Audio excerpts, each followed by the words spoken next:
Demon Slayer's demons are evil. They're bloodthirsty creatures who terrorize humanity and make people too afraid to go out at night. But here's one thing about Demon Slayer's demons. Although they are evil and need to be killed, there's a fundamental truth we can't overlook.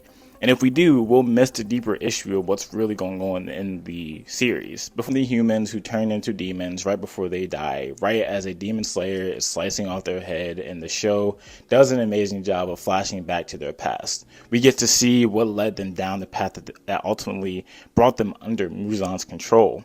In this movie, you'll notice one significant demon gets a lot of screen time because their backstory is so important. The details of why they became who they are needed to be fully fleshed out because, honestly, it matters. From the beginning, Demon Slayer has given us this pattern with every major villain right before they're killed. We're shown their human lives. We see how they were cast off to the edges of society, mistreated because of an illness or their family status, and injustice was done to them or to their loved ones, and the pain drove them towards vengeance and hating humanity.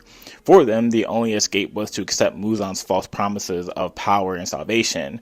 This is what sets Demon Slayer apart from other series. For example, Freedom Beyond Journey's End demons are just pure evil. They're born to kill and manipulate. But Demon Slayer takes a different approach. It gives us villains whose stories parallel human experiences.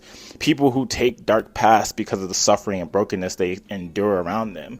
Demon Slayer never excuses the sins of these humans turned demons, but it does an excellent job of helping us understand why they made the choices they do. That's where empathy comes in, a word that for some reason some Christians and conservatives seem to want to get rid of. These backstories invite us to understand and to feel these characters, but the story still holds them accountable. And that's real life too. No human being is just their sin. People are complicated, shaped by emotion and experiences, and a broken world many times because we ourselves are sinful and surrounded by brokenness. We're driven by pain, circumstances, or society to make terrible decisions that harm us and others. And that sucks. In Demon Slayer, once their head is chopped off, that's it. There's no redemption. It often says otherwise. It tells us that we are our mistakes, and if we mess up badly enough, our reputation, our future, and our worth are ruined forever.